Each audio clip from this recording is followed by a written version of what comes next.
Setan belum diikat. Setan punya waktu memang sudah dekat untuk dibelenggu, tapi belum diikat. Belum dipenjarakan. Dia masih bekerja cari pengikut. Dan saya harap tidak ada di antara kita yang dia dapat sebagai pengikut. Kenapa saya singgung ini? Itu keistimewaan kita. Ribuan tahun yang lalu sudah ada kelompok orang yang bicara dengan mengatakan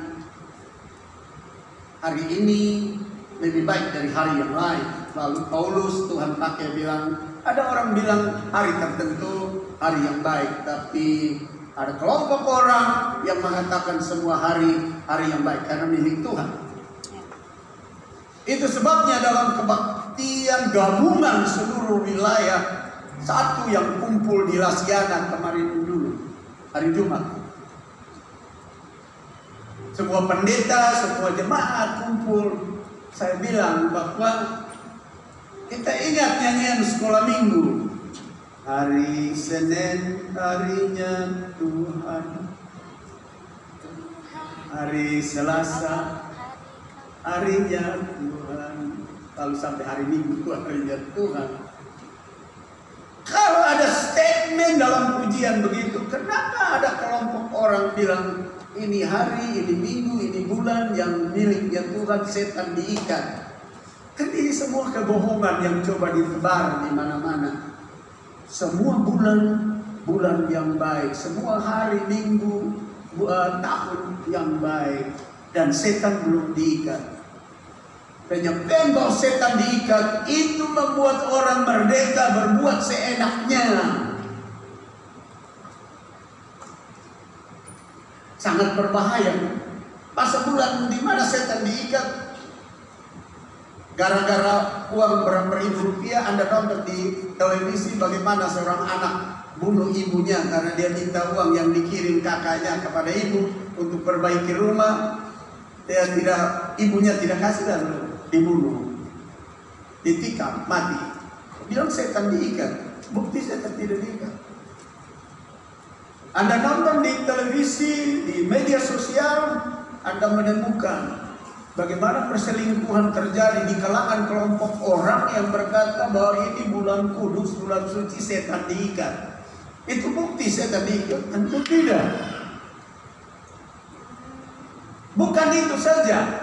Anda nonton di televisi bagaimana mereka habis sholat di Makassar langsung baku tebas dengan parang. Kan itu di televisi. Baku hantam pakai parang. Di mana setan diikat? Tidak diikat. Jadi sebuah pelajaran yang membingungkan semua orang, tapi yang sangat disesalkan. Banyak orang tidak pakai logika sehat.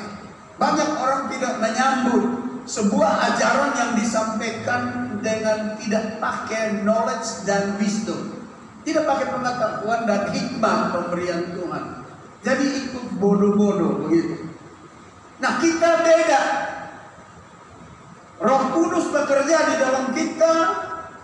Seandainya pendeta menyampaikan khotbah yang salah, Roh Kudus menolong kita berkata, oh Pak itu barangkali lupa itu ayat, Pak itu lupa sebut barangkali. Karena Roh Kudus kasih tahu kita tidak bisa begitu gampang ya baik kepada segala sesuatu yang disampaikan. Kita diberikan knowledge, kita diberikan pengetahuan, kita diberikan wisdom, hikmat untuk membeda-bedakan, untuk menilai, untuk tahu mana yang baik, mana yang tidak baik. Jadi Bapak Ibu saudara-saudara yang saya kasih dalam Tuhan Yesus Kristus, mari kita menjadi orang-orang kelompok karismatis Pentakosta yang dewasa, sebagai mempelai yang dewasa. Karena yang jelas bahwa Kristus datang sebagai mempelai laki-laki, dia tidak sama seperti pelajaran beberapa kelompok agama di bumi ini, yang anak kecil pun yang baru umur di bawah 8 tahun, 9 tahun sudah boleh dinikahi. Tidak, itu adalah ajaran sesat. Itu ajaran yang sangat melukai hati Tuhan. Tuhan Yesus mempelai laki-laki, dia datang untuk mempelai perempuan yang dewasa. Dewasa dalam pengertian dalam hal rohani adalah dewasa secara spiritual, secara rohani. Jadi kita berupaya supaya kita dewasa. Jangan sampai kita bertobat 30 tahun yang lalu, seandainya diukur pertobatan waktu itu umur 9 tahun. Itu satu analogi saja. Lalu sampai hari ini tidak ada pertumbuhan. Ya sama seperti dia umur 9 tahun, yang 30 tahun yang lalu sekarang tetap 9 tahun dalam standar rohaninya masih 9 tahun. Jadi kekanak-kanakan terus. Tidak dewasa. Fisik dewasa, tapi rohani masih tetap pada keadaan stagnan 30 tahun yang lalu. Nah, Bapak Ibu saudara-saudara, kita masih ada dalam konteks Paskah. Paskah kita rayakan, dan kita rayakan itu kita ingat how God died for all human beings, come from heaven and doing the best for all of us. Kita harus ingat di Paskah itu bahwa Tuhan buat yang terbaik, Dia datang dari sorga, Dia melakukan yang terbaik untuk manusia. Dan itu yang diingat bukan pada hari Paskah saja, karena kita tidak mengkultuskan bulan Paskah, tapi sepanjang tahun dan sepanjang umur hidup, we must realize and remember that God in Jesus Christ left heaven, come and die on the cross for all of us. Bahwa ribuan tahun yang lalu Tuhan Yesus turun dari sorga dan mati di salib untuk semua kita, for cleanse our sin, our wrongdoing, and everything not good in our life. Ya, menguduskan, menyucikan, membasuh kita dari segala sesuatu yang buruk. Jadi bukan pada bulan Paskah saja yang kelompok orang tertentu hura-hura untuk merayakan Paskah, lalu habis bulan Paskah lupa tentang Paskah. Kita tidak boleh seperti itu. Paskah harus diingat sepanjang umur hidup ini, bahwa ada orang yang mati bagi saya. Yang layaknya hukuman itu adalah bahagian milik saya, tapi dia ambil alih, dia take over, dan kita mendapatkan kehidupan yang bernilai kekal. Selama masih hidup di bumi ini, mari kita jangan seperti kelompok-kelompok orang lain pada bulan tertentu bersemangat untuk dia bulan kudus, setan diikat, lalu semangat untuk umumkan saya berdoa, saya puasa, saya macam-macam. How about another month? Bagaimana setelah habis bulan ini? Apa yang terjadi di sana? Di bulan yang berikut, di hari-hari berikut. Kita tidak boleh dibangun dalam prinsip yang seperti itu. Kita tidak boleh dibangun dalam sistem kepercayaan model itu.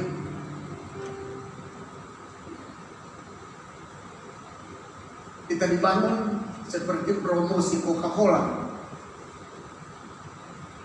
Di mana saja, kapan saja,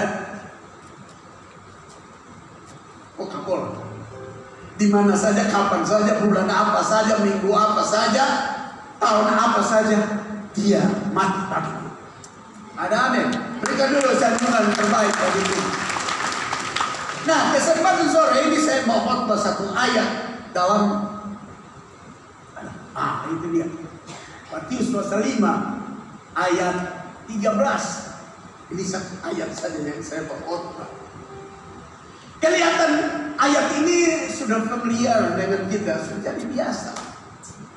Hanya waktu saya baca, lalu saya duduk dan renungkan, 2000 tahun yang lalu Tuhan Yesus ngomong bahwa kita adalah garam dunia.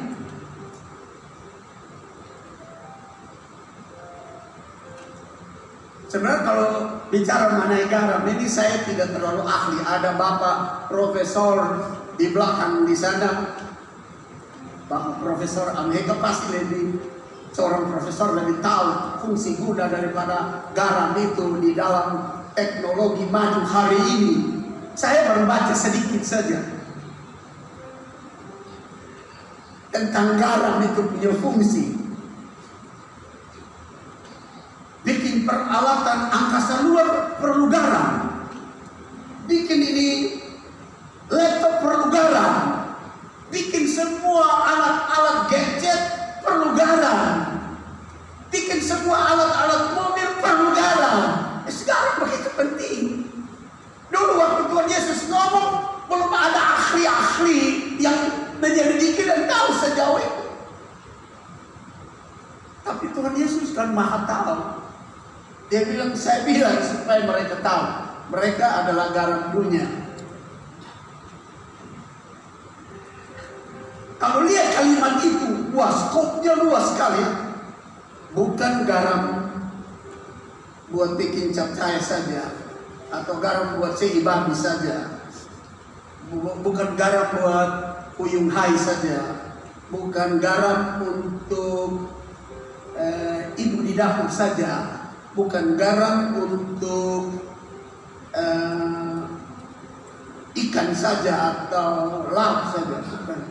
Tapi Tuhan berikan posisi dan status kita itu jadi garamnya, skopnya kosmos, skopnya adalah global, skopnya dunia. Kamu menjadi garam dunia. Kita baca ya, ini ayat waktu saya baca, dari 2000 tahun yang lalu Tuhan Yesus sudah tetapkan status kita bukan garam dalam ruang lingkup kecil, tapi garam dalam ruang lingkup besar dunia. Kamu adalah garam dunia.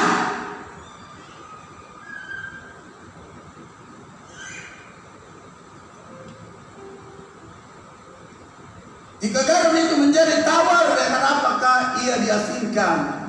Tidak ada lagi gunanya selain dibuang dan diinjak-injak orang.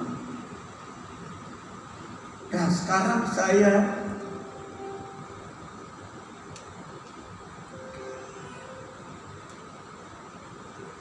sampaikan kepada kita, ya, bahwa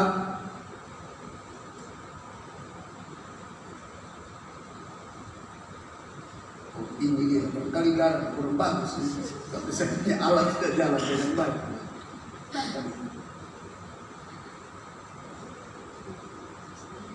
Tunggu sebentar, saya matikan sebentar. Mungkin dia perlu di reset. Jadi Bapak Ibu saudara-saudara yang saya kasih dalam Tuhan Yesus Kristus, waktu saya baca, lalu saya coba tanya sama Opa Google. Semua tahu Opa Google ya? Tahu ya Opa Google? Saya coba tanya Opa Google, tolong dulu Opa Google kasih tahu sama saya, itu guna dan fungsinya garam itu. Dia terangkan berapa puluh lembar, mulai dari masak makanan di dapur sampai pabrik-pabrik dalam segala bentuk industri, sampai teknologi maju, teknologi canggih, sampai peralatan luar angkasa, sampai segala macam kosmetik, apa segala macam perlu garam.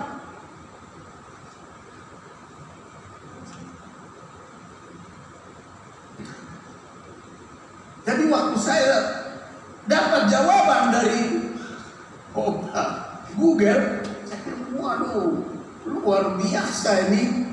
Ternyata dari 2000 tahun yang lalu Tuhan Yesus sudah bilang kita adalah garam dunia.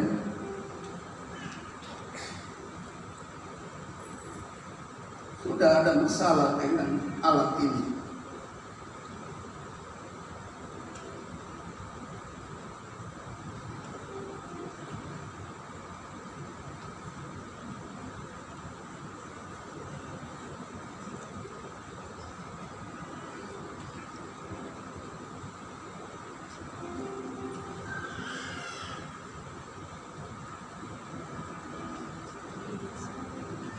sudah ada masalah besar dengan saya punya peralatan.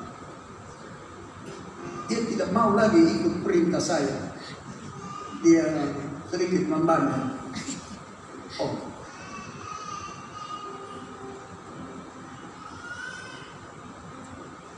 Kenapa?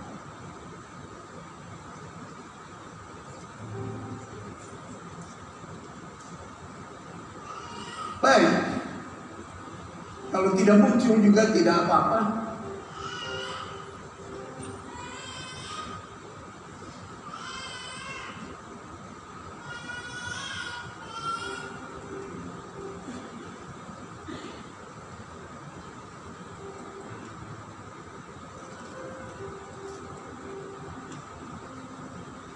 Baik, saya mulai.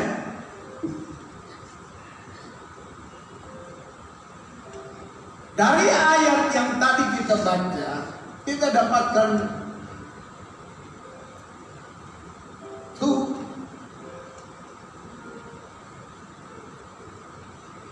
points and 2 points where I share to you this night.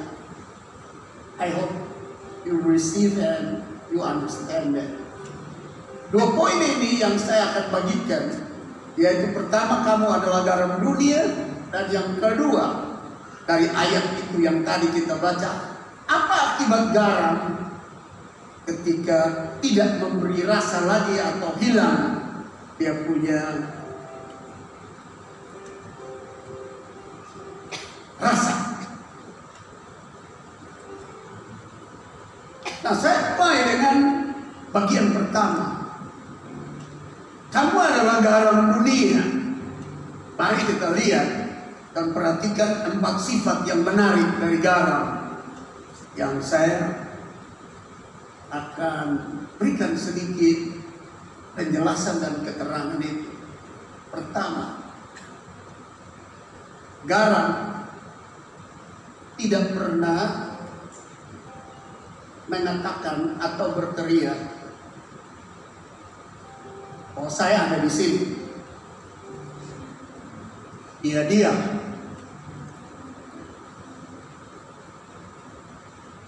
Ketika ia ada dalam makanan, dia tidak berteriak, dia ada di sini. Dia tidak ngomong, dia tidak bicara, tetapi dia bisa dirasakan. Nah, 2000 tahun yang lalu, Tuhan Yesus bilang kamu adalah garam. Bagian poin yang pertama, important point, the number 1 of the point, kita dengar, kita tahu, kita mulai menangkap bahwa kalau 2000 tahun yang lalu Tuhan Yesus bilang kamu garam dunia, sebenarnya kita ditempatkan pada satu posisi yang saya catat di sini. Dia tanpa mengatakan kepada orang di sekelilingnya bahwa saya ada lakukan sesuatu di sini, saya ada buat sesuatu di sini, saya ada kerja sesuatu di sini. Tidak. Saya ada bekerja di dalam makanan, saya ada bekerja di dalam alat-alat ini, saya ada bekerja di dalam mesin-mesin ini, saya ada bekerja di dalam teknologi ini. Dia tidak ngomong. Tapi kalau di makanan, orang merasa bahwa ada tes yang enak, ada rasa yang enak, ada garam. Tanpa garam tidak akan orang merasakan sesuatu yang enak di sana. Nah, tadi saya juga bilang, ketika saya buka Opa Google, tanya tentang fungsi guna garam itu. Waduh, dia tidak bicara banyak di seluruh peralatan di bumi, tapi ternyata dia ada di sana untuk menghasilkan ini, dan itu. Sampai HP yang saudara pakai, jilat tidak rasa garam, tapi garam sudah dipakai untuk bikin HP saudara. Dia punya komponen semua. Tanpa dia berteriak, Pak, saya ada di sini sehingga semua jadi enak, jadi baik, jadi bagus, menghasilkan ini dan itu. Tidak. Nah, waktu saya baca, saya terus merenungkan 2000 tahun yang lalu. Tuhan tidak ingin kita mulut besar, tidak ingin kita menjadi orang yang bicara banyak tapi tanpa rasa. Dia mau tidak banyak ngomong tapi dirasakan orang bahwa kita sedang mempengaruhi, kita sedang menguasai, kita sedang membuat perubahan. Dan satu contoh, satu makanan yang tawar waktu masuk dalam, dia tidak bicara bahwa saya ada di situ, tapi waktu makan terjadi rasa ada perubahan di situ. Kehadiran kita, Tuhan mau membuat sebuah perubahan di situ. Tanpa banyak bicara, tanpa orang banyak, tanpa berteriak, tapi orang merasakan he been there. Dia ada di sana. Tanpa kita bilang kita hadir di sana, tapi orang merasakan bahwa kita hadir di situ. Tanpa buat pengumuman, tapi orang merasakan bahwa kehadiran kita sedang mempengaruhi sesuatu di sana.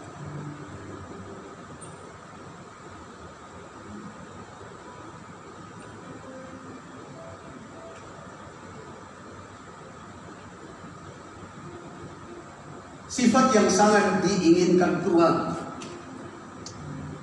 Tanpa banyak komentar, tanpa banyak promosi diri, tapi orang merasakan kehadirannya, kehadiran kita.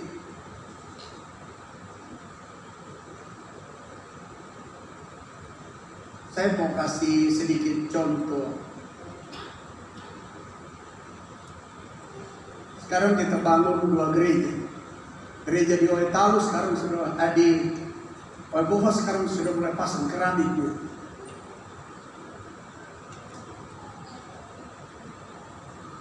Itu kan dari uang kita yang kita kumpul sedikit-sedikit bangun gereja begitu besar di sana.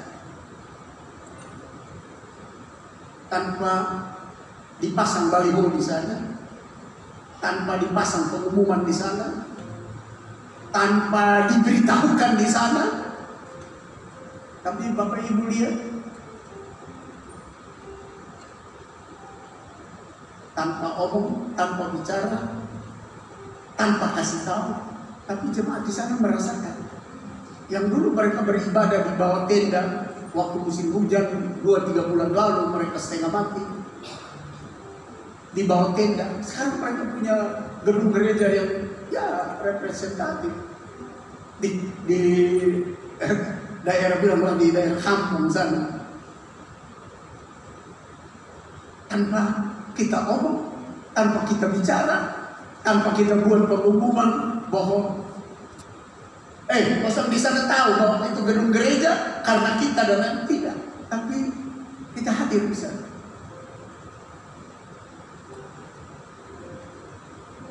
Ini satu contoh. Tanpa banyak bicara, tapi bukti kehadiran ada. Dulu kita kirim misionaris ke Sudan dari gereja ini, tanpa buat pengumuman kemana-mana, tanpa juga ngomong kepada pemerintah Sudan, sampai Sudan terbelah bagi dua, menjadi 2 negara. Anak kita itu ada di tengah-tengah peperangan itu. Tanpa ada pengumuman, tapi dana-dana dan uang kita dan dukungan kita hadir di sana. Sampai gereja bisa berdiri. Waktu peperangan begitu dahsyat, kehadiran kita bukan saja uang, tapi doa kita. Tanpa pengumuman kita doa Tuhan. Sampai anak kita waktu perang itu dahsyat di Sudan, kebetulan yang pimpin pasukan PBB dari Indonesia itu Pak Kapolda ini. Dia dengar ada orang Kupang yang sedang jadi misionaris di situ, dia kirim barakuda dengan pasukan lengkap. Angkat anak kami itu yang dikirim dari sini jadi misionaris dengan suaminya dan 2 anak. Angkat dan jalan darat dengan barakuda berangkat ke Kongo, jalan darat. Anda lihat itu, tanpa ada pengumuman kita kuat berdoa, kita bikin ini, bantu, tapi ada kenyataan di sana. Dirasakan.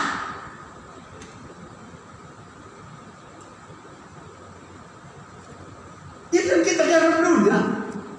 Bukan garam di satu kelompok kecil.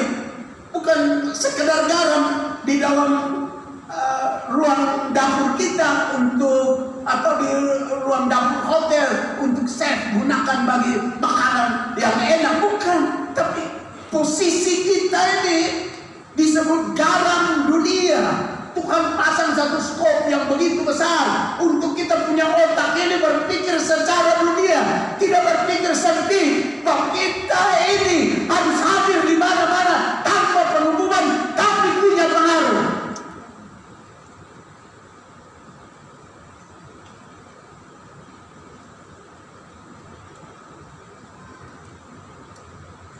Ada kelompok orang yang banyak bicara, tapi tidak dirasakan kegiatannya di antara orang-orang yang lain. Jadi banyak omong, tapi tidak dirasakan oleh orang lain.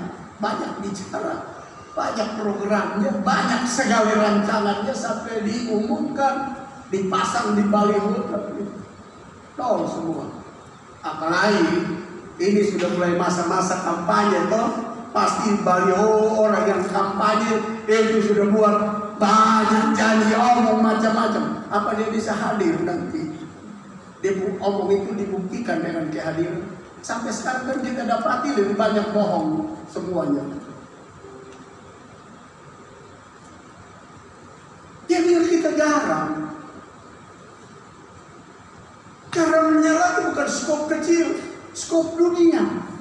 Berarti panggilan kita ini bukan untuk satu ruang lingkup sempit, ruang lingkup yang besar. Nah, waktu berjalannya, waktu atau berjalannya perkembangan secara logika, memang kita secara fisik ini susah dalam waktu yang singkat bisa menjangkau dunia. Tapi Tuhan semua ngomong, kamu garam dunia. Ngomong juga dalam Matius pasal 28 ayat 18, 19, 20. 18 berkata bahwa Tuhan Yesus bilang segala kuasa di sorga, di bumi sudah ada dalam tanganku. Ayat yang ke-19 dia bilang, oleh karena itu pergilah kamu ke seluruh dunia, jadikan segala bangsa itu muridku. Lalu tahap yang berikut itu jadi pergi ke seluruh bangsa, kabar Injil, bikin jadi murid habis, baptis habis. Ayat yang ke-20 kalimat pertama dia bilang melanjutkan, tidak boleh baptis habis lepas, tapi didik mereka terus menerus. Lalu kalimat terakhir dari ayat yang ke-20 Tuhan Yesus bilang, I with you to the end of the age. Saya menyertai engkau sampai ke ujung bumi dan sampai kesudahannya. Nah, tadi saya katakan bahwa berjalannya waktu secara logika orang berpikir, wah, mustahil orang cepat sekali mencapai dunia. Padahal perintah ini jadi garam dunia. Perintah Matius pasal 28 untuk ke seluruh dunia. Transportasi waktu Tuhan Yesus ngomong itu, lebih banyak orang masih pakai keledai, pakai kuda. Kapan sampai dari satu kampung ke kampung yang lain? Sampai sudah tiba pada masa pra-modern pun masih sulit orang mengelilingi di dunia dalam waktu yang pendek dan yang singkat. Tapi kemajuan pendidikan, ilmu pengetahuan, akhirnya Tuhan pakai kemajuan di ilmu pengetahuan itu untuk coba membuat kecil-kecil itu dunia, sehingga gampang kita jadi garam dunia. Ada dunia pendidikan, ada dunia sarjana, ada dunia profesor, ada dunia medis, ada dunia dagang, ada dunia pemuda, ada dunia wanita, ada dunia pria, ada dunia anak-anak, ada dunia politik, ada dunia macam-macam dunia perdagangan, dunia teknologi, dunia komunikasi,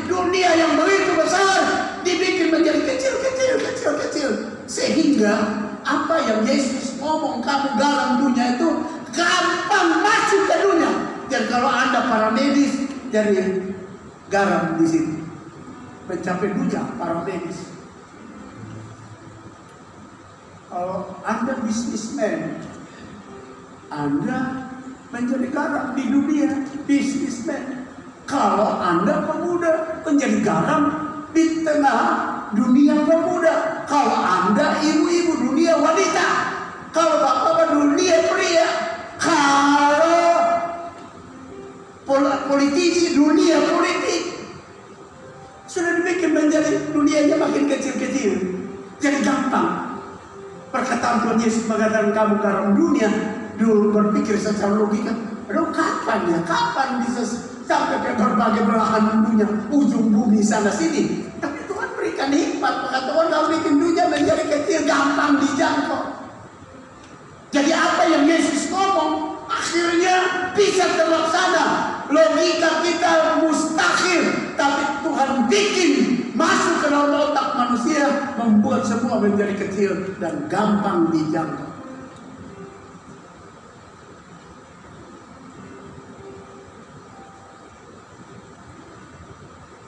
Ini yang diinginkan Tuhan. Tidak ngomong banyak, tidak bicara banyak, tapi ketika kita ada di situ orang merasakan sesuatu yang terjadi. Saya ingat salah seorang teman saya, kira-kira 30 tahun yang lalu, dia ketua Departemen Sekolah Minggu Nasional. Dia namanya Daud Supardi, datang dari Malang.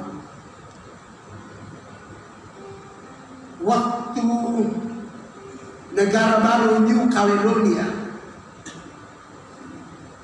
itu diberi kemerdekaan, gereja-gereja Assemblies of God di New Caledonia, Caledonia baru, negara baru, Caledonia baru, minta supaya seorang hamba Tuhan dari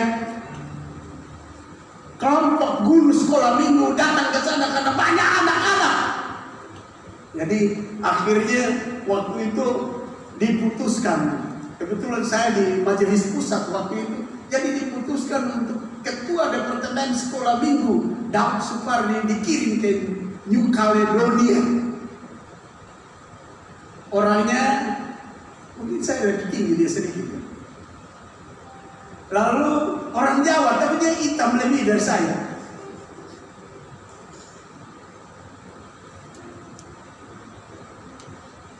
Dikirim, berangkat ke New Caledonia, mungkin 2 bulan di sana. Kalau dia terbang kembali harus lewat Sydney. Dia duduk di ruang tunggu. Ini kesaksian menarik sekali. Bahwa betul jadi garam dunia tanpa omong, tanpa cerita, tanpa pasang baliho di badan bahwa saya hamba Tuhan, saya anak Tuhan. Kehadiran kita selalu dirasakan sesuatu yang mulia dan indah. Jadi dia ada di ruang tunggu di Sydney, di airport. Hilir mudik sana sini. Banyak orang kulit hitam, banyak orang kulit putih, ada orang dari Amerika, ada orang dari Australia, ada orang dari Eropa, karena international airport, jadi penerbangan kemana-mana. Dia duduk diam di ruang tunggu di satu kursi. Lalu ada seorang bule tinggi besar masuk ke ruang tunggu. Mungkin dia duduk capek ya, kalau dia jalan sana sini, ya, pergi ke sana, dia pergi ke sana, ya, putar sini. Si Daud Supardi ada duduk di salah satu kursi. Dia datang sama Daud Supardi, pendeta ini. Kamu ini sebenarnya ada apa? Si bule ini tanya sama dia, kamu ini sebenarnya ada apa? Saya jalan sana, jalan sini. Kok hati saya tertarik untuk mau ketemu you? Saya sudah ke sana, kok hati saya tertarik mau ketemu you?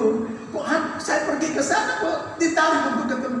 Yuni sebenarnya ada apa Yuni? Yuni sebenarnya siapa? Dari mana kamu? Lalu Daud Supardi bilang, saya dari Indonesia.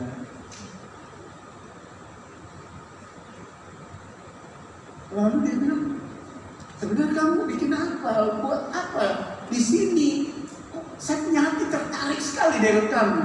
Lalu si Daud bilang, kenapa you tidak tertarik kepada yang kulit putih banyak-banyak, ada nona-nona, nyong-nyong, bapak-bapak yang kulit putih lebih tinggi dari saya, ganteng, cantik.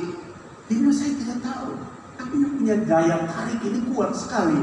Dia bilang, lalu Daud berdiri dan berkata, sambil berdiri dia lihat ke atas karena bule ini tinggi, dia pendek. Dia bilang, in my heart have Jesus Christ, my Savior and your Savior. Orang itu terus diam. Beberapa menit kemudian dia peluk sama Daud Supardi. Dia bilang, can you pray for me? I'm priest, but I don't know how Jesus is. Jadi saya orang Kristen, saya tidak tahu siapa Yesus sebenarnya. Jadi Daud Supardi berdoa buat dia di situ. Hampir-hampir dia tidak mau lepaskan pelukannya kepada Daud Supardi. Padahal Daud Supardi pendek hitam. Anda lihat, tanpa promosi. Kalau ada garam sejati dari surga di dalam kita, kuasa Tuhan. Tanpa membanyak, orang merasakan ada keajaiban. Ada sesuatu yang menjamah dan mengubah. Seperti Tuhan bilang, kamu garam dunia. Tanpa membanyak, waktu orang hadir, orang merasakan bahwa ada garam di situ. Jadi waktu Daud Supardi almarhum sudah meninggal. Dia datang di sini. Waktu gereja kecil di bawah. Dia bersaksi, kami tertegun dan kami mendapatkan sebuah kesimpulan berkat bahwa benar-benar kalau kita hadir dan hidup kita benar, kita tidak perlu buka mulut banyak-banyak cerita tentang Tuhan. Perilaku dan sikap kita dengan otoritas dan wewenang yang ada membuat orang mempertanyakan, who is Jesus in your heart? Siapa Yesus itu yang ada dalam hati hidupmu?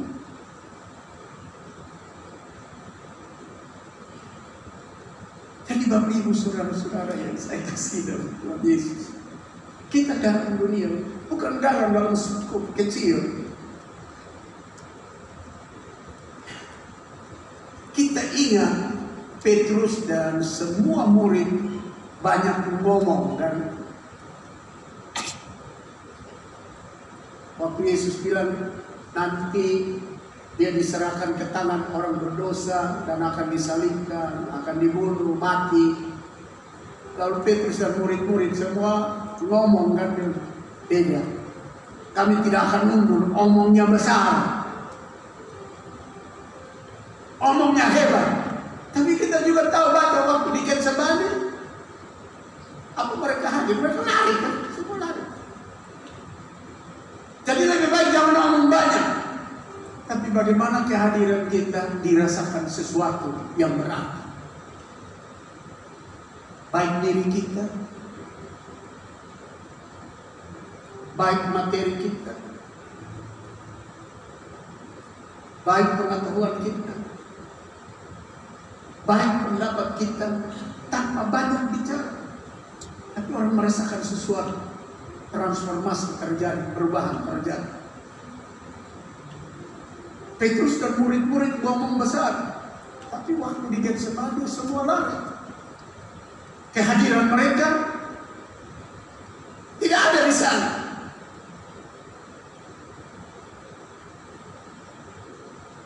Yang kedua, ini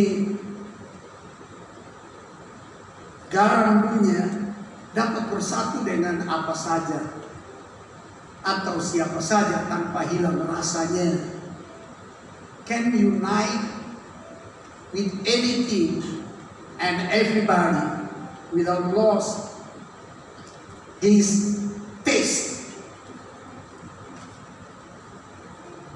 Jadi ternyata garam ini bisa dipakai di apa saja, tapi tidak hilang rasanya, bahkan menghasilkan yang terbaik seperti tadi saya bilang.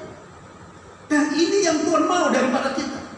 Kita bisa hadir di tengah koruptor, tapi kita tidak korupsi. Bisa hadir di kompleks pelacur, tapi tidak menjadi pelacur. Bisa hadir di sana. Bisa berada di tengah kelompok pemabuk, tapi bukan tukang mabuk. Bisa berada di tengah tukang selingkuh, tapi tidak selingkuh.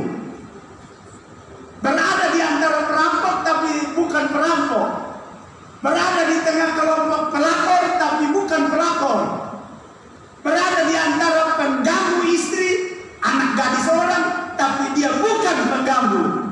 Dia hadir di kelompok gosip, tapi dia bukan gosiper. Dia bukan tukang gosip. Sebab memang kita tidak bisa menjauh dari ruang lingkup ini. Kita ada di tengah-tengah orang berdosa. Kita sendiri mantan orang berdosa. Kita tidak bisa jauh dari mereka. Tapi Tuhan bilang kamu garam. Kamu tidak boleh kehilangan. Don't lose your taste as a salt. Jangan sampai kehilangan rasa sebagai garam. Engkau boleh ada di tengah pelacuran, tapi engkau bukan pelacur. Engkau menjadi orang yang memberi rasa kerajaan Allah di sana. Tapi kita tidak bisa jauh dari pembunuh, pencuri, narapidana, pelacur, pemabuk, penjahat, tukang tipu, tukang omong kosong, koruptor. Kita tidak bisa jauh dari sana. Kita masih bergaul dengan mereka semua. Tidak bisa jauh dari kelompok lesbian, homoseksual. Kita tidak bisa jauh dari mereka. Mereka ada di sekitar kita. Tapi you must remember, you are salt. You been there and don't lose your taste. Iya, kita garam dunia. Kita ada di antara mereka. Tapi jangan sampai hilang rasa kita. Rasa yang Tuhan bilang, you are the salt of the earth. Kamu adalah garam dunia.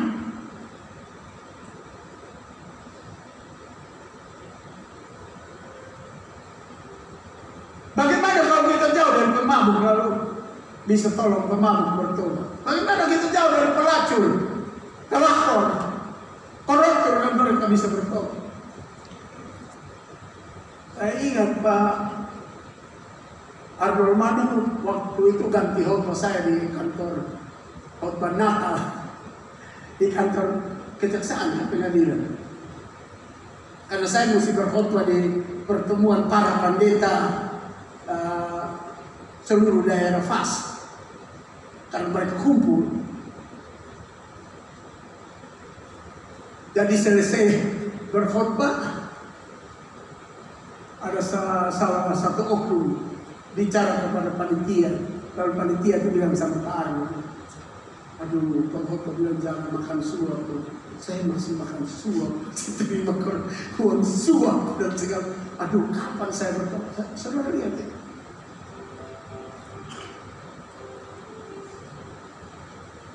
Apa kita jauh dari mereka? Tidak boleh.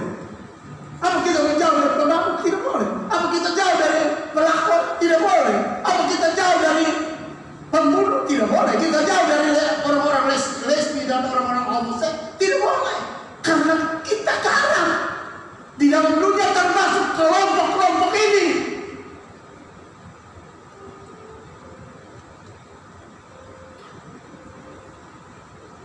Kalau kita tidak hadir, bagaimana mereka bisa melihat kebenaran? Mereka bisa melihat kasih Tuhan.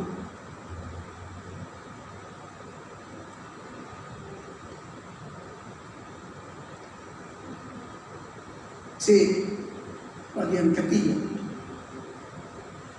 Kamu adalah garam dunia. Ada satu sifat menarik bagian ketiga, rela berkorban atau rela hilang. Kalau garam masuk di makanan, itu hilang. Rela hilang. di dalam mesin produksi untuk produksi sesuatu, dia sudah hilang di situ, rela hilang, rela berkorban, asal bisa menghasilkan sesuatu. Spirit ini willing to lose his possession. Dia punya kerelaan, keinginan untuk berkorban, rela berkorban, walaupun tidak dapat lihat dia, tidak apa-apa. Saya hilang di tengah makanan, saya hilang di semua bahan-bahan produksi, tapi yang penting dia punya impact, dia punya dampak menghasilkan. Kalau makanan orang bilang it's nice, delicious, enak.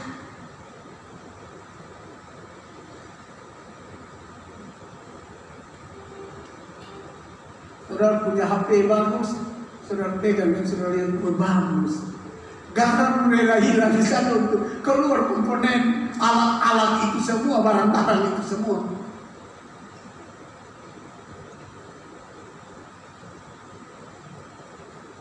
Saudara makan seimbang, saudara rela enak. Garam rela berkorban di dalam, rela hilang di dalam untuk bikin lidah rasa enak.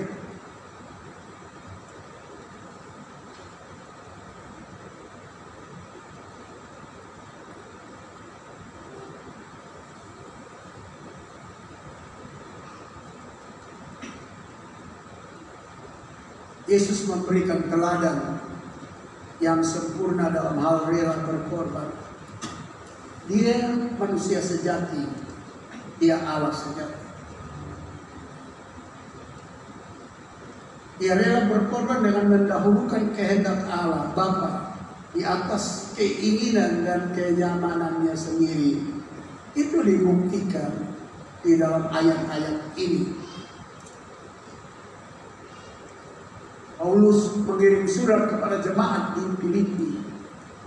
Dan janganlah tiap-tiap orang hanya memperhatikan kepentingannya sendiri.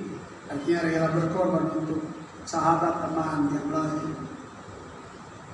Tetapi kepentingan orang lain juga. Hendaklah kamu dalam hidupmu bersama menaruh pikiran dan perasaan yang terdapat juga dalam Kristus Yesus. Yang walaupun ini Tuhan Yesus, Paulus mulai bawa ke dalam posisi Tuhan Yesus. Yang walaupun dalam rupa Allah tidak menganggap kesetaraannya dengan Allah itu sebagai milik yang harus dipertahankan. Dia berkorban. Dia Allah. Dia Tuhan.